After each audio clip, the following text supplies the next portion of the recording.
Hello बच्चों, welcome to our channel social science era. बच्चों, आज हम पार्ट 2 में पृथ्वी के प्रमुख स्थल के रूपों के बारे में जानेंगे, जिसमें हम जानेंगे पर्वत, पठार और मैदान को। उससे पहले जान लेते हैं कि अभी तक हमने पाठ में क्या सीखा। तो पहली बात, जब चट्टानों का टूटना उनके रासायनिक संगठन में बिना किसी बदलाव के होता है तो इसे भौतिक अपक्षय कहा जाता है। दूसरा, जब पानी या हवा की रासायनिक प्रक्रिया से चट्टानों के कुछ हिस्से घुल जाते हैं और गुफाएं, सिंक होल जैसी संरचनाएं बनती हैं तो इसे रासायनिक अपक्षय कहते हैं। अपक्षयित कणों को एक स्थान से दूसरे स्थान तक ले जाने की क्रिया को अपरदन कहा जाता है। पहाड़ों पर बर्फ के गतिशील द्रव्यमान को ग्लेशियर के रूप में जाना जाता है। और थार और सहारा जैसे रेगिस्तान क्षेत्रों में हवा की क्रिया सबसे महत्वपूर्ण होती है, जहां हवाएं सतह से धूल या रेत के कणों को आसानी से हटा देती हैं। आज का विषय है पृथ्वी के प्रमुख स्थल रूप। तो बच्चों, पृथ्वी की सतह न तो समतल है और न ही नियमित। यह विभिन्न स्थल रूपों जैसे पर्वत, पठार और मैदान आदि को जन्म देती है। आइए पर्वत को समझ लेते हैं। पर्वत ऊंची ढालों वाली एक विशाल भू आकृति है जो आसपास के क्षेत्रों से काफी ऊंची होती है।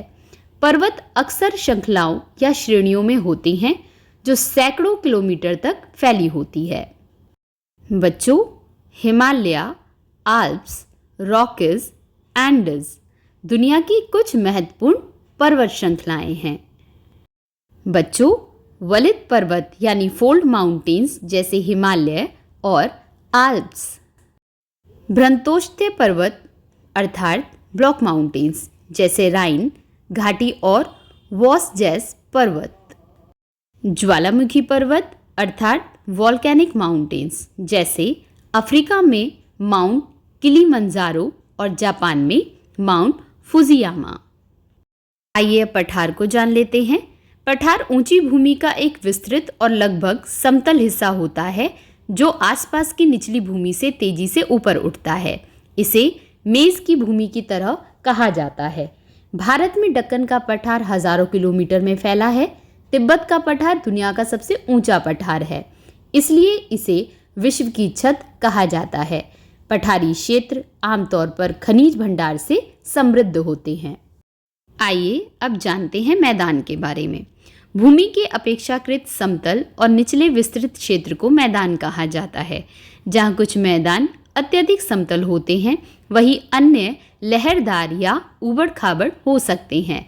इसमें से अधिकांश मैदान मुख्य नदियों और उनकी सहायक नदियों द्वारा बनाए गए हैं, जो युगों से अपने मार्गों पर गाद, पत्थर और रेत लाती हैं और जमा करती रहती हैं। इसके अलावा भारत का विशाल उत्तरी मैदान गंगा नदी और उसकी सहायक नदी द्वारा लाए गए निक्षेपों से बना है। चीन में हुआंग हो मैदान और मिस्र में नील घाटी का मैदान भी नदियों द्वारा बनाया गया है। सभी भू आकृतियों में से मैदान मानव आवास के लिए सबसे उपयुक्त है। नदी के निक्षेपों द्वारा निर्मित मैदान बहुत उपजाऊ होते हैं। यही कारण है कि वे बहुत घनी आबादी वाले क्षेत्र हैं। तो बच्चों, आपको पृथ्वी के प्रमुख स्थल समझ आ गए होंगे।